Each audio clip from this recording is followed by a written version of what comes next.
Okay, so hello everybody. This is Mariana Smolches, an eTwinning group moderator for the group Inclusive Education. Today it's 15th of June, and we are having our ninth live event, a webinar with a new expert from Ireland, Mr. Donal O'Reilly, who has joined us here today to talk about inclusive and accessible classroom. Donal is also going to have a learning event that will start somewhere by the end of June. So far, you cannot still join the event, but as I have heard from my dear Teodora Bratu, our Central Support Service moderator, she told us that it's going to open somewhere on the 19th or maybe 20th of June. So make sure to save your spot.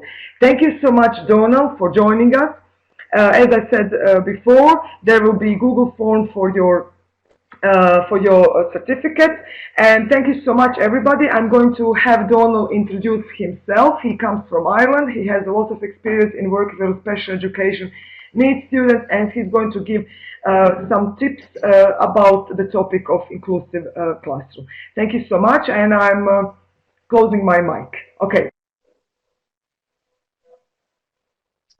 Thank you. Thank you very much, Mariana.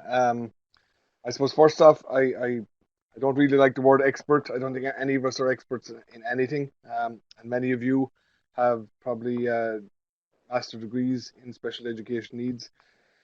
So what I'm coming at it from the point of view of a guest speaker and from the point of view of a deputy principal who has worked in a school that over the last 10 years that at one stage had 50% of students with special education needs.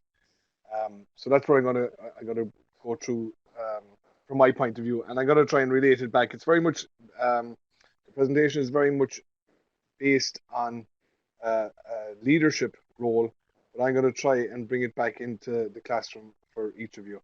It's quite long, so what I've done is I've put a little asterisk on some slides that I'm going to speak through, but I've put information up for others to look at in your own time if you wish.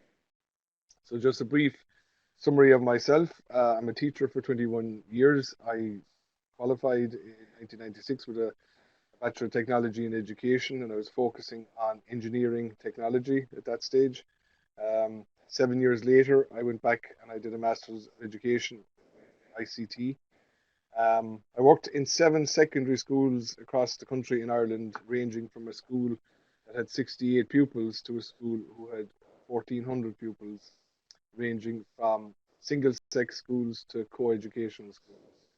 Um, I feel that that has given me great insight into the Irish education system and how special education needs students are treated in the various schools. I'm deputy principal at Killearn Community College now for the last 10 years. I'm also a leadership associate for a support agency here in Ireland called the PDST. It's the Professional Development Support Service for Teachers, where I help induct. I'm involved in a 2 year induction program for newly appointed deputy principals. I'm also a leadership mentor for those newly appointed deputy principals. I've recently been appointed as an eTwinning ambassador for Leargus, which is our national agency. I'm relatively new to eTwinning, but I like what it does and I see the positive impact it has in the classroom and how it can enhance our teaching and learning in the classroom here in Ireland and help us become more European. I'm on Twitter at DP Donal. So if you are tweeting throughout this presentation, please tag me and keep in contact as we go forward. Okay, so look, that's where we are down in the southwest coast of Ireland. If you're ever coming over, it's a beautiful part of the country. Please visit. Uh, I asked some of you to go to Minty earlier, so if you want to just give us an indication of where you're coming from, what we'll do is just get this to generate a word cloud, which we'll post on the group later, just to give an example of where we're coming from across Europe. So go to minty.com. There's going to be a couple of exercises in this for minty.com, so keep it open on a tab in your browser. Put in the code 531652 and put in your the country that you're joining us from. So I hope hope you have that code taken down. We'll move on. I hope I hope you're able to understand me, and I'll try and slow down, but I do have a tendency to speak a little bit fast. So, I was appointed deputy principal here in the school in 2007, and I thought it would be nice to share our journey with you from 2007 to 2017, because much has changed in the school, much has changed in the Irish education system, and particularly with special education needs and how we deal with them, deal with it in schools. So back in 2007, we had a lot of problems. It was a very, very small school with only 125 students. Of those 125 students, we didn't really have 100% attendance. We probably had 70% attendance. We had a lot of early school leavers, low progression to third level or further education, almost zero. Very much traditional teaching methods. Very, very low self-esteem amongst the students, and maybe it could be said amongst some teachers as well. Student engagement was poor. SEN students were in the school, so you could say they were integrated, but there was certainly no inclusion. How they were integrated was poorly done as well. Little or no parental engagement in education. Trying to get teachers or trying to get parents into the school was very, very difficult. Parents had a negative experience in their own education. They felt that they didn't want to bring this into their parental role as well. There was no plan for the school, and there was very much a lack of support structures from within. The Department of Education did have support structures, but they were in their early days. So the road to change, as you will see, some of my slides are marked with an asterisk down underneath the heading. And I just think that these are important to relate to the classroom teacher. And as I said before, when I was speaking to Katja in the lab in Brussels, you know, there are 101 reasons every day why we shouldn't get out of bed. There are 101 reasons why we shouldn't change our teaching methods. But there are things that we can control ourselves. There are many things that the national agency or the ministry control, or the Department of Education, and things like that move slowly. Progress moves slowly, but we have the power to change inside in our classrooms, and we should embrace that change. We should be proactive as teachers to the best of our ability. We must be open-minded if we are going to progress. We must reflect on our own interactions. We must reflect on our teaching practices, and we can change what is in our control. And small changes lead to greater change. And many of the changes in the Irish education system have been organic, so they have started from the bottom and grown up, rather than being a top-down model. So the fact that we have 40 participants here this evening join in this is you've taken the first step. You have embraced change. You are opening your mind. You are seeking help. You're looking for support structures. So I congratulate you and I applaud you. Okay, Donal, I apologize for disturbing you, but unfortunately, a lot of people have been typing in the chat that they can't hear you very well, and maybe I don't know whether they can try to leave the room or maybe enter, or maybe you can try and make your audio louder. Oh, sorry, your mic. You can adjust the volume of your mic into the mic. You click under the mic. Yeah, I have that done. You are even too loud for me now. Okay, I hope everybody can hear him now.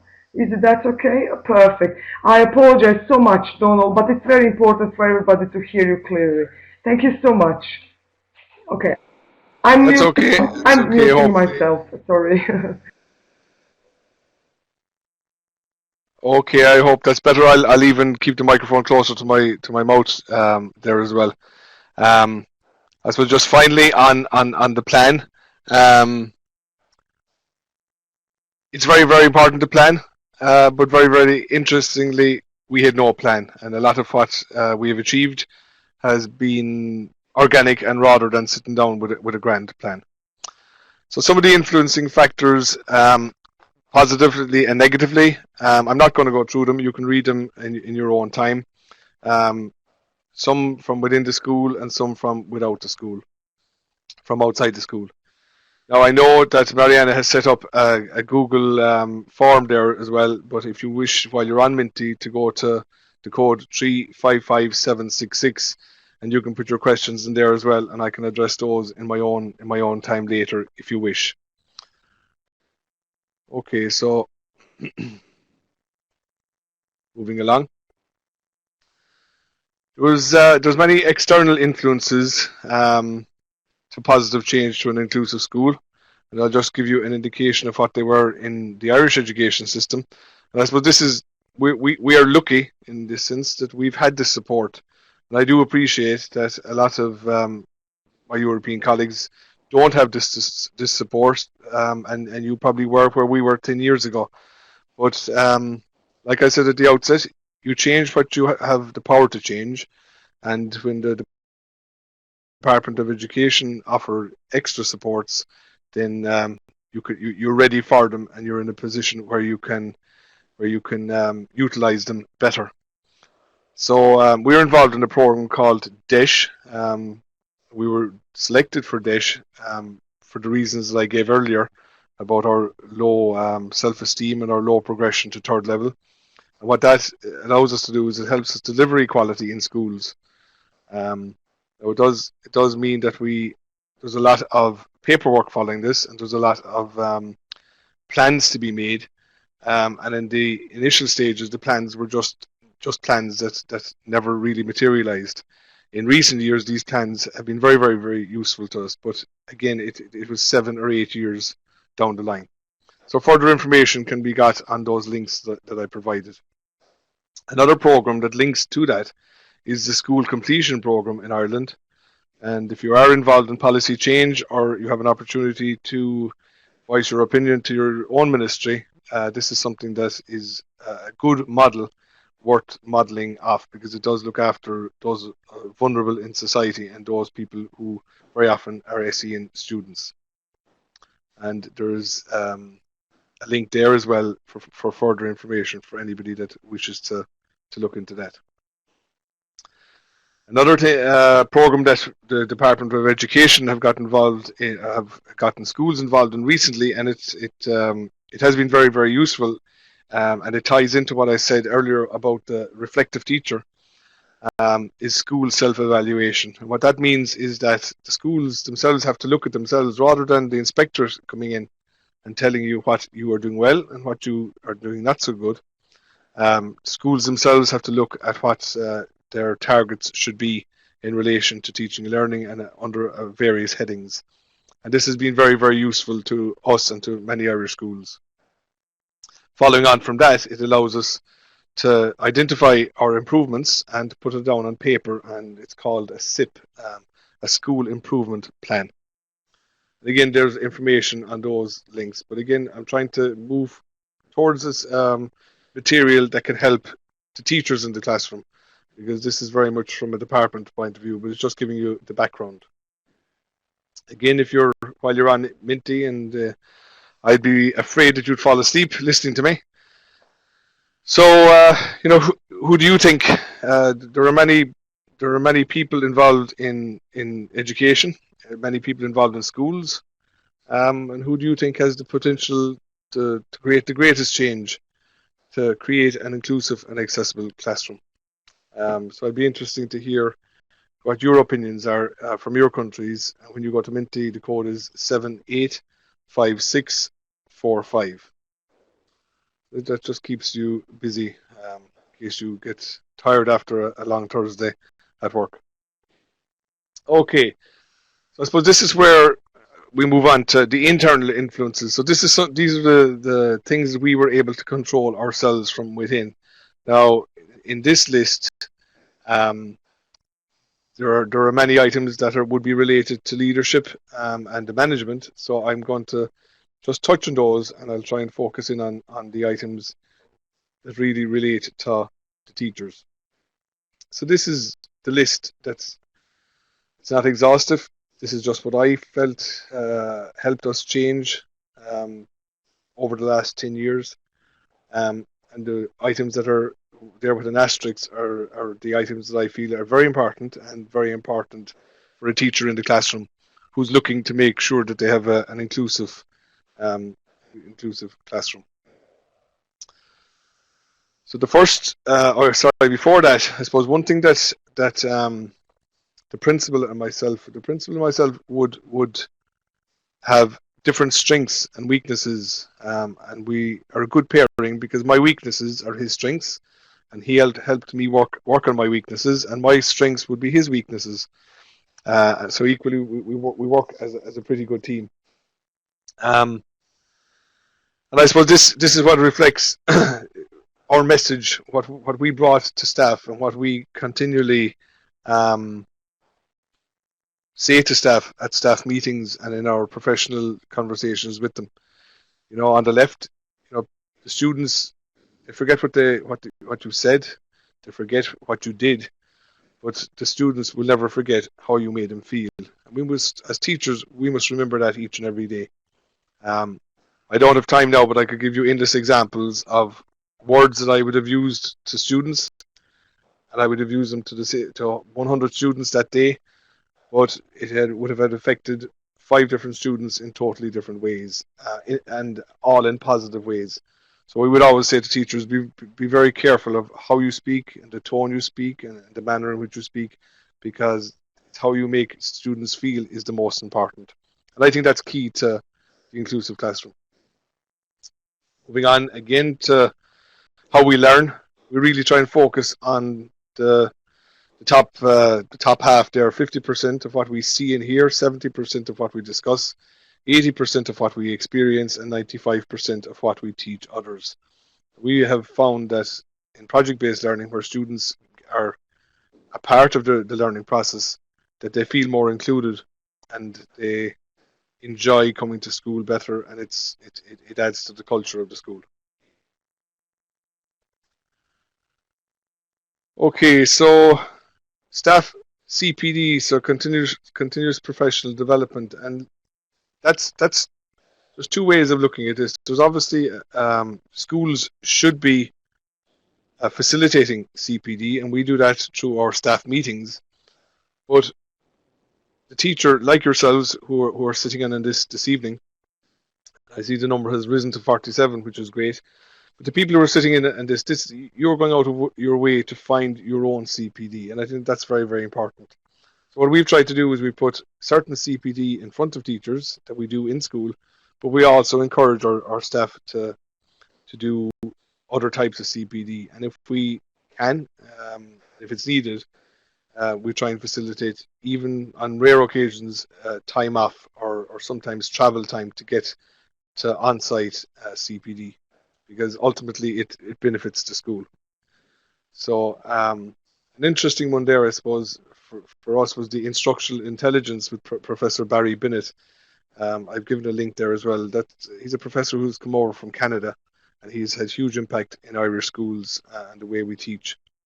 Restorative practices is another one. The restorative model of dealing with students. A lot of behaviour has come, negative behaviour stems from lack of confidence or lack of understanding of what's going on in the classroom. So if we can help those students become more comfortable and learn, and then deal with them in a restorative way, we can reduce a lot of conflict. And reducing conflict helps the classroom management as well. Communities of practice is something that we have introduced here as well, but this is nothing different than eTwinning. It's a group of interested teachers who are interested in the same topic, working together, whether it's on site or online. Wellbeing and suicide awareness is something that we have been very, very proactive in as well, because the level of young suicides was quite high in Ireland. And wellbeing, whilst we looked at it for the last 10 years, it's now coming in as an actual subject. ICT integration is very, very important as well for all teachers, because we're dealing with students who live and breathe technology. So we have to keep up with that. And again, looking at the new teaching methodologies at every staff meeting. The next slide isn't as strict because it's not in the control of a class teacher, but for any principals or leaders or policy makers that are tuned in, this had a huge positive effect on our school. The department cut the allocation for this guidance counsellor at one stage, and the impact was phenomenal inside the schools. But thankfully, it's back again. We see it as a huge positive to any school. A structured approach to SEN students in any school is very, very important. And there's a fine balance with treating SEN students as special and also making sure that they're fully integrated into the school. And that can be quite difficult to balance at times. 10 years ago, we didn't have any structured approach. Now we do. Interesting, I know that a lot of you, when you see the coordinator of SEN students, that many feel that is a paid position. In our school and in many schools in Ireland, that is not a paid position. It's a voluntary position. And what we do in the school is we allow, where possible, we allow some time off for that. But there's a significant amount of work, and we've tried to build a team around that as well. So the dedicated SEN team of qualified personnel, and again, that's something that has emerged over the last number of years. We very often had just different teachers of various subjects teaching the SEN students, and that just wasn't working out quite well. So now we have insisted, and our recruitment or those who are over HR have insisted that all SEN teachers have a qualification attached, and it has been very, very useful to the students and how they're accepted and how they work and how they're treated inside in the school. Special needs assistants were introduced in Ireland as well, depending on the needs of the students. Again, many of you may or may not have those. For those of you who have them, they're a great asset, but with that brings you have to, inside the classroom, you have to think about how you teach, because you now have another adult inside in the class, and it's very important to be respectful of that adult and work together with that adult to make sure that the class benefits and the students that he or she is attached to benefits as well. If you're involved in SEN, whether you're a teacher or whether you are a coordinator, the scheduled meeting times and input into staff meetings, we feel, is very, very important. There should be an input into SEN teaching and teaching methodologies and updates at every staff meeting or any time that you're communicating with teachers. And for those people who are in direct contact with them, there should be scheduled meeting times to allow them to meet to plan. Again, that is something that we didn't have an allocation. We weren't able to allow all up to a few years ago. We didn't prioritize it, and in recent years we have prioritized it, and we see a huge positive impact into it. And recently we have undergone a Department of Education inspection, and we have been commended for the way we deal with this as well. I spoke about CPD and continuous professional development. And it's very important. This is specific to the special education needs students as well. Okay, focus on improving teaching and learning. I suppose students have changed over a number of decades, and they change as years go by. But students with special education needs are changing. They very often change by the day, because how they behave and how they react in the morning class might be quite different than how they react in an afternoon class. We as teachers need to address that. We need to look at our own CPD, but we need to continually try and improve our teaching and learning methods, and that is something that's moving very, very fast. As a school, we try and look at one or two strategies. As a whole staff, we try and focus on those for the year rather than everybody going off in different directions. This seems to be working for the most part. Again, something that's important to a school, but might be difficult for some teachers. But if you are in the in living in the community, or you have contacts with community groups or businesses, it's very, very important to develop these links and bring the community into the school, and make it not only an inclusive school for students, but make it an inclusive school for the community. Again, we have done this over the last 10 years, and we are a community college, but we now feel much more part of the community than we would have 10 years ago. Again, this is something, developing extracurricular programs. I suppose if you're a teacher, I'd urge you to get involved in extracurricular programs, because it's through the extracurricular that you get to know your students, and it's through the extracurricular that you get to build relations. And those relationships that are built, at the chess table, or built at the drama group, or built on the football pitch, or the cricket pitch, or the tennis courts, they are the relationships that will flourish inside in the classroom. We find that students will work for the teacher rather than for the love of the subject. So it's great. It's great for leveling people as well, because it doesn't matter what your academic standard is inside the classroom. You go to extracurricular programs, different skills come out, and the person who is great at mathematics mightn't be so good at football, but the person who has some special educational need and finds the core subjects difficult, they could be excelling in the football field, and that's great for their confidence to be better than somebody in some other discipline. So very, very important. So if you're a teacher and you have a love for the camera, or you have a love for coding, or a love for the outdoors, try and give some time. And this is difficult as well, of course, because we give so much time. But if you're doing something you love, it doesn't seem like you're giving extra. This is something as well that isn't in many countries, but I would certainly look at it. And it's a great model. There's very little funding comes with it, but it's a very, very good model to look at for any teacher. And there's worksheets available online that you can print off. I suppose without going into it in too much detail, it allows. We found that 3 years, our junior cycle program is 3 years, so they're in school for 3 years without receiving any type of certificate or recognition. For a student with for many students, but particularly with students with SEN, this was just too long.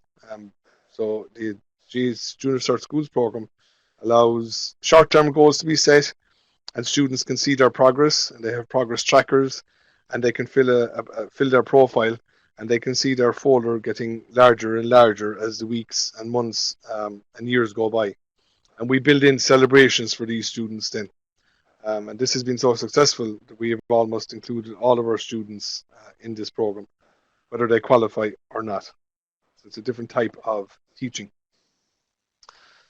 So focus on well-being. And this is something is quite new nationally in Ireland, but we have been doing it for quite a while. We have been doing it, I suppose, unknowns to ourselves for quite a while. But when a student comes into our school, they'll be asked, how are they? When we ask the question, we listen to the answer, and we give students time. If you give students time inside in your class and take the first few minutes, the first 5 minutes to find out how their weekend was, or what did they do, how did they get on the football pitch, how get involved with them, they feel a part of the class, and it's one element of looking after their well-being.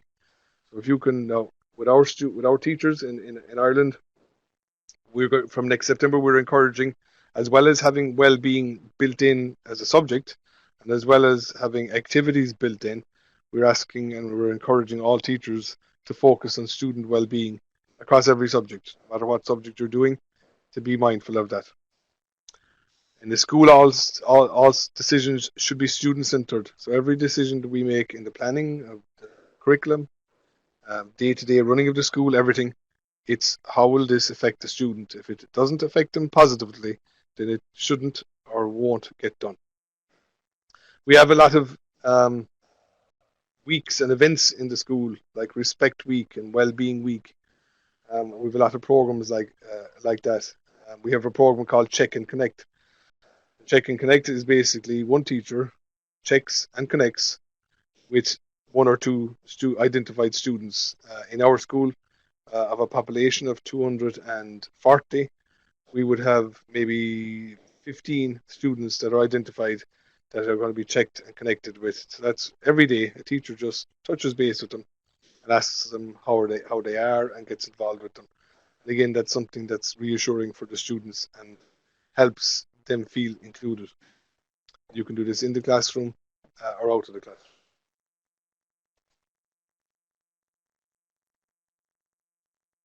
Okay, glad to see some of the topic weeks. The topic weeks, Mariana, have been very successful here because it allows us to focus on one key topic. Whilst we're always doing it, but we focus in on one key topic. So another example of that would be activity week. We're always busy with activities, but for one particular week, we focus in on being extra fit and extra active. So Code of Behaviour, I suppose this possibly had the biggest impact over the last 10 years in our school. And teachers had an input into it. So about 8 or 9 years ago, we had 15 to 20 pages of rules and regulations, all based on what not to do and the implications of what will happen to you when you if you do something like this. So we reevaluated and we set up a subcommittee of teachers, and it was important the way the committee was broken up. It wasn't all the teachers who had good classroom management. It was a breakdown of teachers who had difficulty with certain students. Students were involved in the process, teachers, parents, and everybody that we work with. And we broke it down, the whole Code of Behaviour, down to 4 words, and that was the courtesy, loyalty, learning, and responsibility.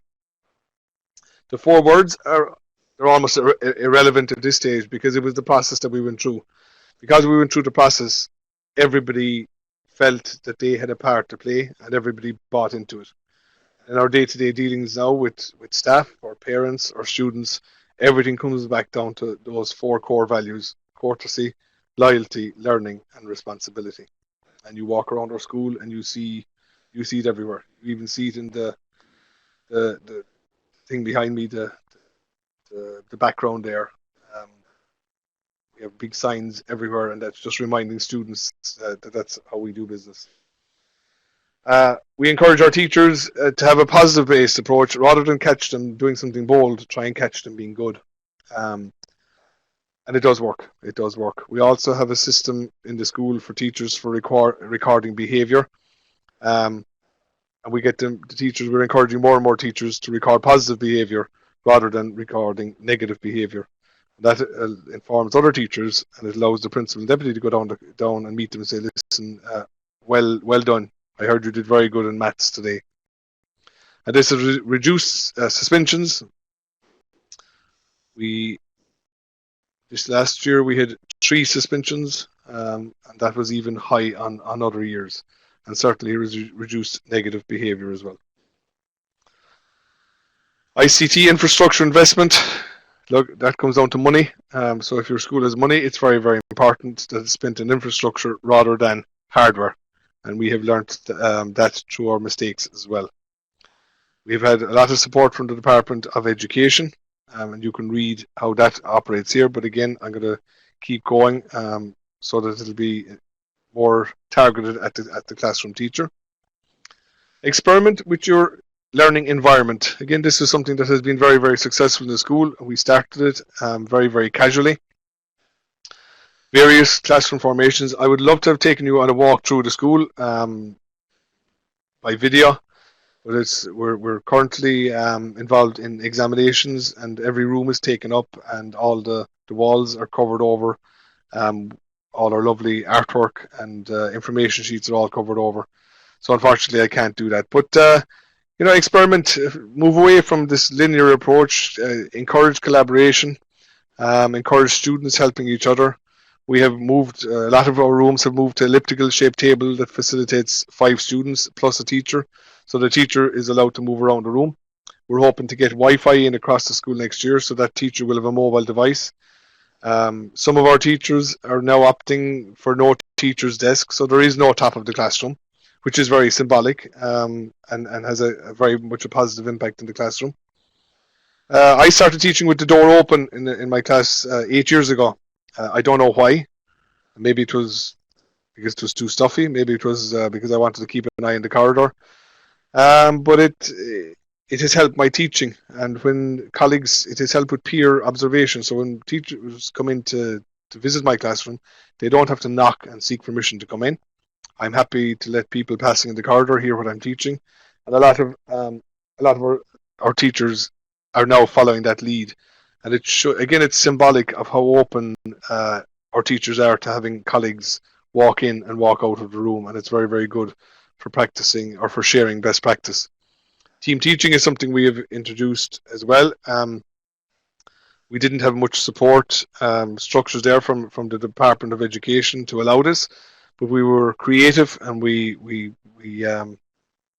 tried to implement it. It was difficult to implement, and it has been successful in some areas and has been unsuccessful in other areas. But where it has been successful, we're trying to keep it sustained, because it is very, very beneficial to students, and all students, but particularly students with special education needs, and it certainly lends to an inclusive classroom. Okay, I'll move on because time is slipping on, but that's about developing links with third level colleges. Professional dialogue is very, very important as well. And that's just having a proper educational conversation. Asking how somebody is doing something, having show and tell sessions at the start or in the middle of staff meetings. It's empowering young teachers as well, or all teachers, to stand up and to show what they're doing, and particularly with an SEN slant in it. How are you dealing with students? How do you differentiate your work for students? Let's show us, and we can model that. Planning time, again, very, very difficult to implement, and as a teacher, you should really fight for it. Again, as a leader and as a manager, time is always very, very precious, and it was very, very difficult to free up teachers for planning time. And the question is always wondering what are they planning. But since we introduced it, it's been fantastic, and it has certainly improved our approach to SEN students, and how information is disseminated across to other teachers. All Irish teachers actually are being given 40 minutes extra planning time as of next year. Timetabling adjustments, and that's just being creative and trying to see, can you get team teaching up and running. If you are in a position where you're involved in SEN, make sure that you try and get scheduled meeting times. If you can get scheduled meeting times, then once it's scheduled, a meeting will happen, and then have agendas and minutes, which is very, very helpful as well. Aspiring leaders, which all of you are. We now have 56 people joined in this webinar. Every one of you are aspiring leaders, and you should be credited for that. So keep going. These are many of our aspiring leaders are in unpaid positions, but it does, to give them the opportunity to work in a subcommittee or take ownership of something. It benefits them, and it keeps them interested, and they feel a part of the community. Pastoral care is very, very important in our school, because of programs like I said about Check and Connect, and Friends for Life is another program, and personal development classes, which hopefully Katja and myself will go into in our learning event in more detail. But it creates, we have tried to create a community atmosphere within the school, and that's all to do with changing the culture. I won't spend too long on this slide, but the first question is one that I always ask. Ask why. Why are we doing this? Every time. Keep asking. Every year, when there's something new, we're doing it this way. Why are we doing it this way? if there's a good enough reason to do it this way, and if it's for the betterment of the students, well, then keep doing it. But ask yourself inside your classroom about your own teaching. Why are you doing it this way? Is it because you've always done it? And if it's because you've always done it, that's not a good enough reason. You need to change. You may come back to doing the same thing again, but experiment. A transition to secondary school program is very, very good to help students feel welcome in the school, and particularly students who are coming from an SEN background. And I've given a list of how we deal with students very, very from the outset to a visit to the primary school, right up to their very, very first and second day inside our school. Public relations, very, very important to get what you're doing in your classroom, the great work that you're doing in your classroom out, and the great work that you're doing in your school. And this helps, inclusion. Students love sharing what they've done, and they may not have the confidence to share themselves, but it's nice that you're able to say, look, that's great work. I'm going to share that on the school blog. And it really empowers young people to see their work being published, especially and it's so easy now, especially in this digital age. Make sure again, this is for leaders, consulting with all education partners is very, very important. And this is back to where I started again in project-based learning. Learning, we want to get to this stage 50, 70, 80, 95%. And I had a student once, and I give this example all the time, a very, very good student, very, very academic student. And I put him sitting next to a student who would have been an SEN student who would have been very, very good at sketching and shading. And initially, it was very, very hard to get them to collaborate. But when I pointed out to each of them what each of them had to offer the other person, it became a very, very good pairing. And both of them increased in productivity, and both of them increased in their attainment inside in the class. Some of this past there, Tina, this is being recorded, so you'll be able to go back over it and maybe play it back slower. eTwinning, all of you are involved in eTwinning. I think it's, even though we're new to it, it's very, very good because there's a great SEN community there. There's a great opportunities for CPD.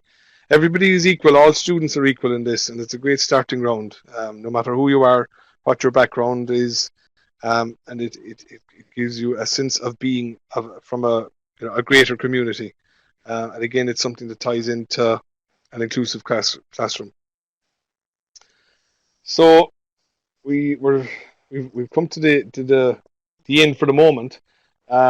We will have some questions and answers. I would love to receive your feedback through this Minty.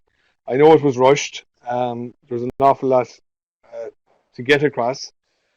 There are many, many techniques that you can harness and take on board to help your classroom become inclusive and accessible. I would urge you to take two.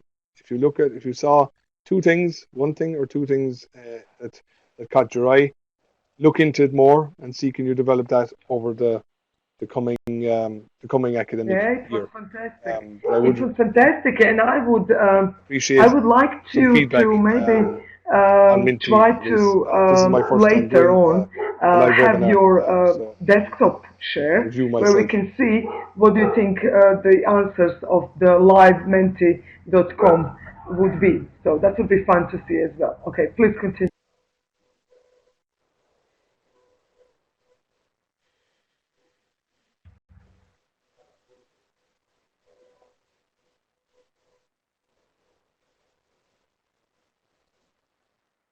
Okay, we can do that as well.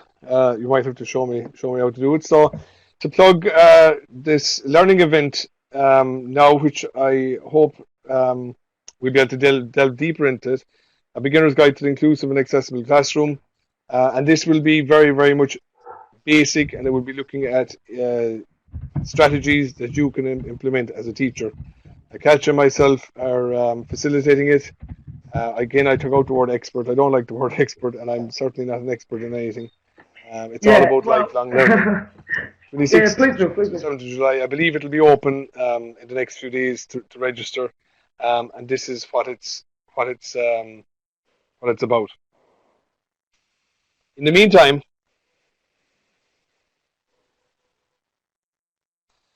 the meantime, and again, I know this has been a snapshot, but if you really want to find out what we do in Killorton Community College and the type of culture we have, we're very active in social media, and you can follow us in any of those channels: YouTube, Facebook, Twitter, Instagram, on the web.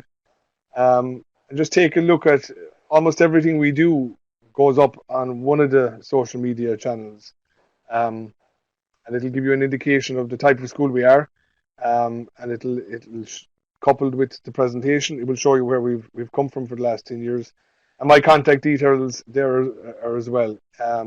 If you want to contact me through eTwinning, through Yes. Twitter, through the school, whatever you want, I'll be happy No to problem. Yeah. answer some of your questions and to I help can you stop if sharing possible. now your presentation. Just a moment. So if you want, So I'm just going to Mariana, click stop sharing, and you can you'd like now me to share share your screen. the. Well, very good. While you do that, I'm going to give our Sabrina, which is our Katya, and I would like to invite her if she would just like to say hello to all the participants here. Yeah, okay, Katya. I'm going to give you the mic, please. So just press the link as you already know, and just give us a few words while the Donal is sharing the yes, no. Okay. Katja, were you able to get the mic?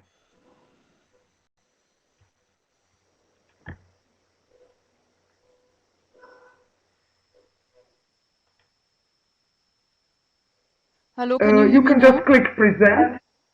Yes, Katja, I can hear you. Just click present. Very good. Excellent. And show results. Excellent. Yes, Katja, So please. I can be very brief because I think Donald already gave an excellent presentation, and I'm really just here to invite you again to join our learning event, which will give you the opportunity to go through everything that has been said also at your own pace and learn a lot more and have even more time also to exchange between each other. So I'm very much looking forward to see you all there. And that's all from my side. Thank you very much.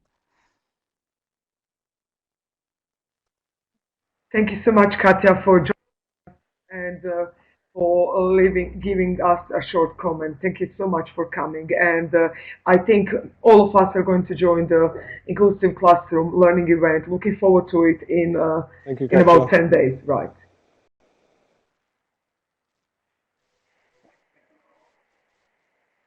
Yes, I am back with you, and we are just looking at your results. So you have some questions here. I also have some questions. I think we have still 10 more minutes. So maybe Okay, I can so read you are the we back? questions Are so you that you back with don't me need again? to look for them from the Google form. The questions that are very interesting. Um, just a moment. The questions for your webinar. There was one asked question from Ursula. I don't know if Ursula is here with us. Maybe I should go through chat. But she had a question. My internet is a bit slow. I'm moving through several tabs here. The question was regarding that she has a lot of Asperger's syndrome students. And so her first, um, it's a bit slow for me, just bear with me for a moment. Yes, okay, so the question is, in my school, there are students and Asperger's syndrome, visually impaired children, hearing impaired children, children with difficulties in walking in their teenage years. What are your tips to the ways of enhancing self-esteem in them and also a sense of belonging when peer pressure and society values today put stress on appearance, look and intelligence? Maybe you can a little bit say a few more words if you wish about this. Yeah, you are reading the question. Right, good.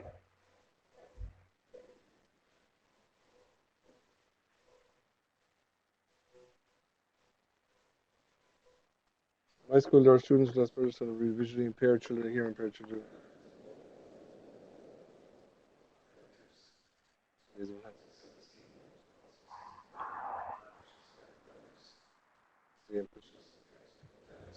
Yes, we have the same. We have students with Asperger's. We have a visually impaired student. We have hearing impaired children in ours.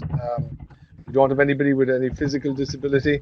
But the one thing in a classroom, but as a school as well, it's down to our core values and respect. We would speak about respect a lot, and that everybody must respect each other. Um, we build that culture of respect around our classrooms. We address in our school there is no hierarchy. The teacher isn't the great master that he was or she was 50 years ago in Ireland. Uh, they're not quite a facilitator yet because they're still teaching, but there's a sense of equality there. Now, obviously, you still have the respect and between an adult and a student, but the gap has divided. And when you treat students with respect themselves Excellent. So and you model can it, have then they will my model question was the respect first one. to their How peers. long Now, it has doesn't your always school happen. been It's difficult, involved in but inclusion? And I think you have answered that one, right? we're For the winning the past battle. 10 years, maybe, or so?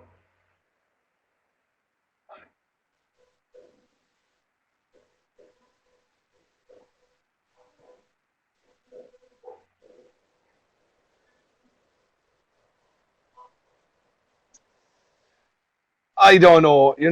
I don't know. It depends. It depends it depends what inclusion is. What's your definition of inclusion? Uh, I would say we haven't reached it yet. Are we a fully inclusive and accessible school?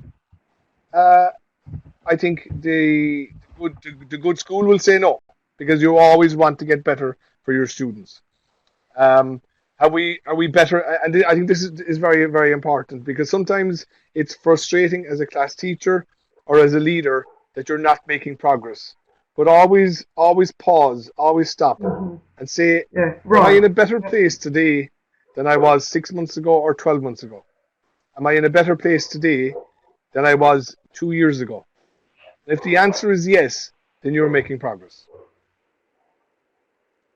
But we, by our nature, and by the nature of the 47 people that are on this webinar, we strive for perfection. You always want to improve. So how long have we?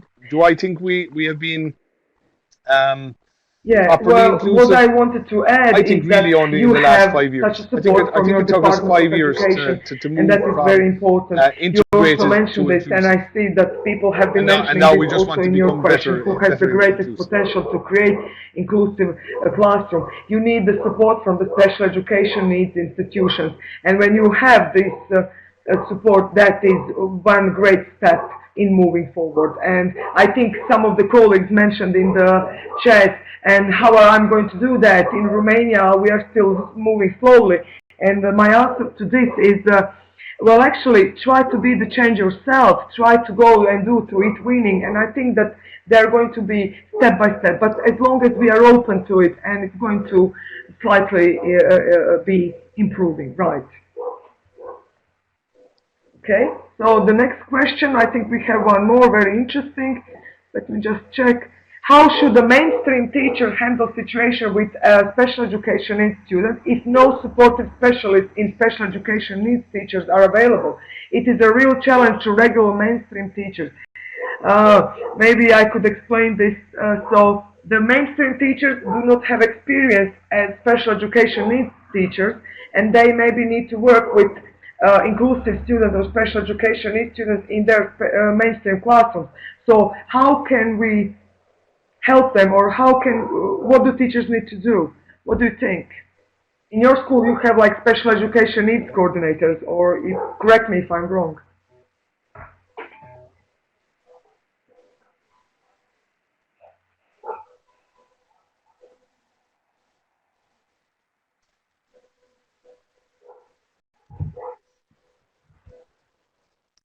I do, but just to verify something, we have all our students are in mainstream. There is no special class.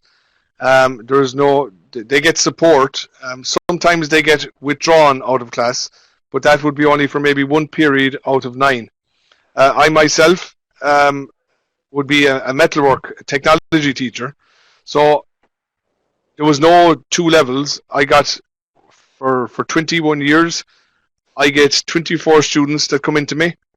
They are ranging from students who do higher level at A, down to ordinary level who fail, to SEN students who can have various difficulties. 15 years ago when I had them, 20 years ago, there was no support, but I addressed the problem. You address the problem whatever way you can, you know. I've had students where I've had to get a bench made for them so that it meets their needs. That's specific to my room. Now, thankfully, now we do have supports, but the supports don't make it any easier for the mainstream teacher. Because the supports just mean that there's advice. That's all that's there. You know, there's the SEN coordinator can give us an in-depth analysis of the students' needs. Can give us advice on how to meet those students' needs, and it's great to have that person on board. But if that person wasn't on board, we would be going to a forum on eTwinning, or we'd be going to an online network, or we'd be going to Google, and we'd be going to the Asperger's website to find out how to deal with people with Asperger's, or deal with people who have a visual disability or a hearing disability. So you have to reach out. Yes, it's great to have the support in school. The support isn't the answer to everything. Yes, all the support teacher can do is help package it up for the individual student. But in this digital age, all that help is out there already. If you try and seek education, where we all try to get together and where we share our experience, right, and where we try to support each other. That's one of the reasons why the group is already there for the past 3 years, and I have just recently visited the eTwinning National Conference in the United Kingdom, where we discussed the same things, the same values, where we still have so much to learn about, we still have so much to share experience. Thank you so much, Donal. Thank you so much, everybody, for joining us. Katja, thank you so much for coming, and be aware to join the learning event by the end of June. Maybe I can just move one more slide, right? I'm going to share everything in the eTwinning Inclusive Education group. I'm going to remind you all of the learning event, which starts on the 26th of June, and it will be until 7th of July. And the recording will be there. The slides will be there, and other summaries, and yes, so please join us. If you are still not a member of eTwinning group, you can still join us. It's open for everybody. Everybody is welcome, and you can learn a lot. And I don't know, Donal, would you like to add a few more things?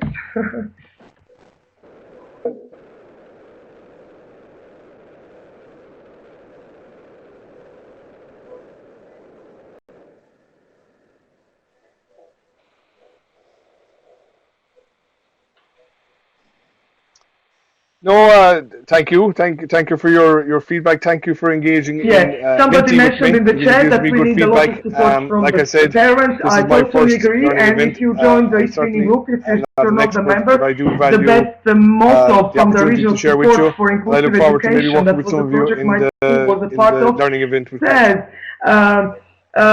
inclusive school is a school where every student is welcome, where every parent is involved, and where every teacher is valued. So I hope we are all going to have inclusive schools. Sarah, as you can see on this slide, the learning event starts on 26th, but according to Theodora, our Center support moderator, she told me that around 20th or 19th of June you will be able to sign up for the event and save your spot. Okay? Okay, that's it, people. Thank you so much, and I hope you are going to join me in next week with my great expert, a colleague who is a psychologist in my school, who has a lot of experience in working with students who have anxiety problems. Donald, you're also welcome. Katja as well. And I'm going to tweet, I'm going to announce the event. Please join me very soon. You can still have some places reserved on the eTwinning calendar. Goodbye, everybody. Thank you, Donal.